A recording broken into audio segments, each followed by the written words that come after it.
नमस्कार दोस्तों, आप देख रहे हैं लोकमत हिंदी और मेरा नाम है सोनू कनौजिया। इनसाइड स्टोरी में आज बात करेंगे महाराष्ट्र की सत्ताधारी महायुति की। क्या इस महायुति से अजित पवार को निकालने का प्लान एकनाथ शिंदे की शिवसेना और बीजेपी की तरफ से किया जा रहा है? क्या ऐसे हालात बनाए जा रहे हैं कि इस अलायंस से अजित पवार खुद शर्मसार होकर निकल जाए? आज बात करेंगे तानाजी सावंत के बयान की, जिसके बाद एक बार फिर से ये कहा जा रहा है कि इतनी इंसल्ट के बाद भी अजित पवार महायुति में क्यों बने हुए हैं। इस शो में हम बताएंगे कि तानाजी सावंत कौन है, उन्होंने क्या बयान दिया, और साथ ही आपको ये भी बताएंगे कि अगर जो अजित पवार की एनसीपी है वो महायुति से अलग हो जाती है तो इससे जो एकनाथ शिंदे की शिवसेना और बीजेपी जो है उसका कितना टेंशन हल्का हो सकता है।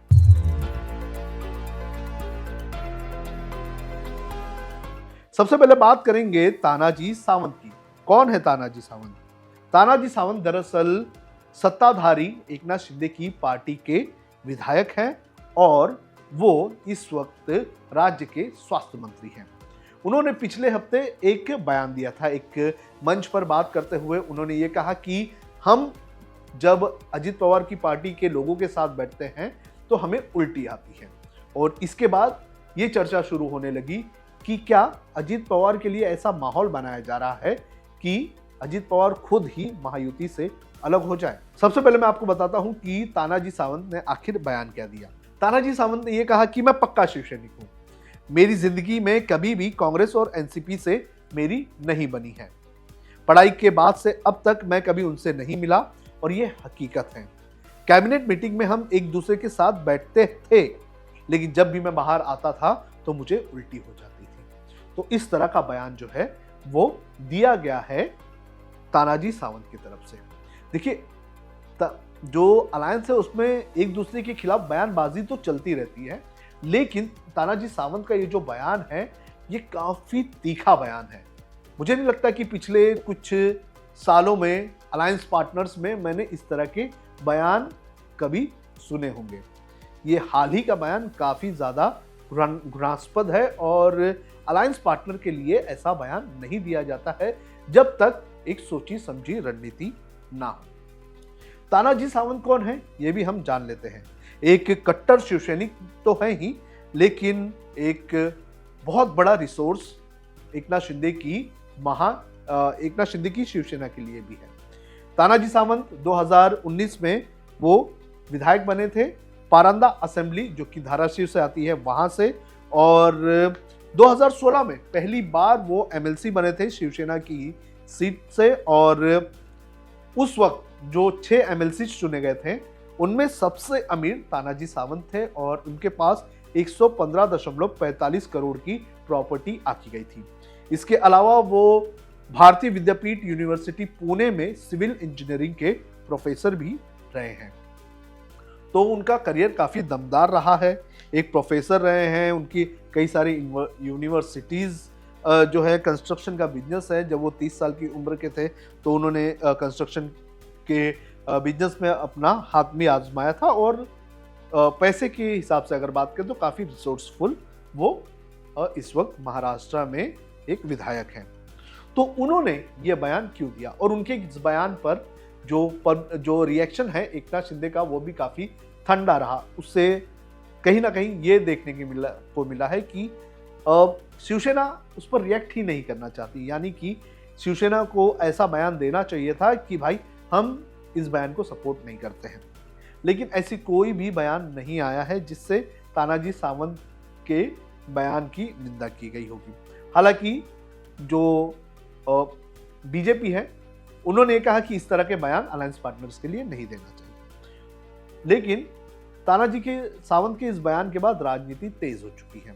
कहा जा रहा है कि तानाजी सावंत का ये जो बयान है ये एक तरह से अजित पवार को संदेश देने के लिए है कि भाई हमारी आपके साथ नहीं बन रही है, आप अलग हो जाए।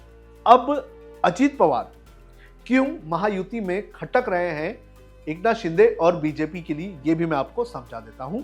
और अजित पवार के अलग होने से कितना टेंशन जो बीजेपी और एकनाथ शिंदे है उसका हट जाएगा, ये मैं आपको ये बताता हूं। सबसे पहला टेंशन कौन सा हटेगा? सीट शेयरिंग का। महाराष्ट्र में जो सत्ताधारी महायुति है उसमें सीट शेयरिंग को लेकर एक अलग ही मतभेद चल रहा है। एकनाथ शिंदे की पार्टी ये कह रही है कि मुझे 125 सीटें चाहिए, बीजेपी 165 सीटों की मांग कर रही है, और जो अजित पवार की पार्टी है वो 80 सीटों से कम की डिमांड ही नहीं कर रही है। महाराष्ट्र में 288 सीटें हैं। अगर इस हिसाब से देख लिया जाए तो लगभग 388 सीटों की जरूरत पड़ेगी, तब जाकर ये जो तीनों अलायंस पार्टनर हैं वो खुश रहे।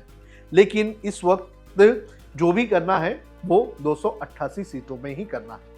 तो कहा जा रहा है कि एकनाथ शिंदे और बीजेपी के बीच ये तय हुआ है कि किसी भी तरह से अजीत पवार की पार्टी जो है उसे अपने अलायंस से बाहर कर दिया जाए, और अगर अजीत पवार अलायंस से बाहर होते हैं तो सीट शेयरिंग का ये मुद्दा अपने आप सॉल्व हो जाता है। बीजेपी 165 सीटों पर हंस के लड़ेगी और एकनाथ शिंदे की पार्टी भी 120 सीटों पर आराम से लड़ जाएगी। दोनों का प्रॉब्लम सॉल्व हो जाएगा। 2019 में भी ऐसा ही हुआ था जब शिवसेना और बीजेपी ने 165 और 120-125 सीटों पर चुनाव लड़ा था। तो सबसे बड़ा प्रॉब्लम अजित पवार के हटने से यह सॉल्व हो जाएगा कि सीट शेयरिंग का टेंशन खत्म हो जाएगा। अब दूसरा जो प्रॉब्लम है वो बीजेपी के सामने यह है कि बीजेपी चाहती है कि अजित पवार को अलग कर दिया जाए ताकि अजित पवार की एंटी इनकम्बेंसी का असर अब उन्हें और ना झेलना पड़े। देखिए, अजित पवार जो है वो 2023 में शामिल हुए थे सत्ताधारी महायुति में, और उसके बाद से ही लगातार बीजेपी पर आरोप लगने लगे थे कि बीजेपी पहले तो इनको भ्रष्टाचारी कहती है, लेकिन जब ये लोग बीजेपी के साथ आ जाते हैं तो बीजेपी इन्हें पाक साफ कहती है। और इस तरह से अजित पवार को अपने साथ में लेने से बीजेपी को 2024 का ये जो लोकसभा का चुनाव हुआ इसमें भी काफी ज्यादा असर देखने मिला। कई सारे लोग जो है वो बीजेपी के लिए वोट करने गए ही नहीं, बीजेपी को उन्होंने वोट नहीं दिया।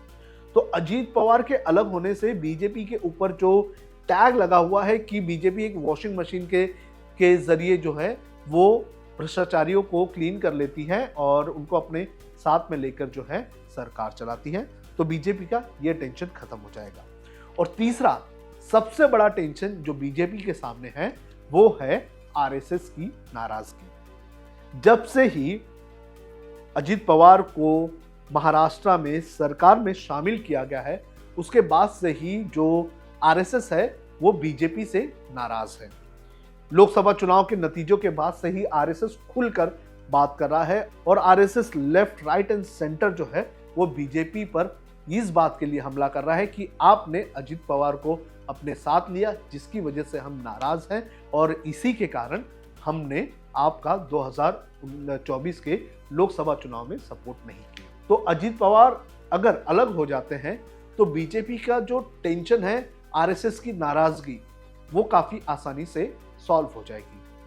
तो ये तीन ऐसी चीजें हैं, सीट शेयरिंग, जो एंटी इनकम्बेंसी है अजित पवार को लेकर, और जो तीसरा ये कि आरएसएस नाराज है, ये तीन चीजें सॉल्व हो जाती हैं और बड़े ही कंफर्टेबल तरीके से जो एकनाथ शिंदे की शिवसेना और बीजेपी है ये महाराष्ट्र का जो आगामी विधानसभा चुनाव है उसको लड़ सकती है। तो इसी के चलते अंदर खाने ये कहा जा रहा है कि किसी भी तरह से अजित पवार को पार्टी से जो अलायंस है उससे अलग किया जाए। अब अजित पवार की पार्टी का भी इस पर रिएक्शन आया है जो ये संदेश दे रहा है कि बीजेपी और एकनाथ शिंदे की स्ट्रैटेजी जो है वो सही जा रही है। उमेश पाटिल एनसीपी के प्रवक्ता है, उन्होंने सीधे सीधे ये कह दिया है कि जो मुख्यमंत्री हैं वो ये तय करें कि तानाजी सावंत कैबिनेट में रहेंगे या नहीं रहेंगे। अगर वो रहेंगे तो हम नहीं रहेंगे, और अगर उनको नहीं हटाया जाता है तो हम अलायंस से अलग हो जाएंगे। तो बात यहां तक पहुंची है कि अजित पवार की एनसीपी जो है वो भी मन बना रही है कि वो अलग हो जाए। तो महाराष्ट्र में ये जो नेता बयान दे रहे हैं उससे ये लग रहा है कि महायुति में जो अजित पवार की एनसीपी है उसे अलग करने का एक सुनियोजित तरीके से काम बीजेपी और एकनाथ शिंदे की शिवसेना कर रही है। आपको क्या लगता है कि आखिर ये कारण सही है या नहीं? और आपको क्या लगता है कि क्या अजीत पवार महायुति से अलग होंगे? आप हमें कमेंट करके जरूर बताएं।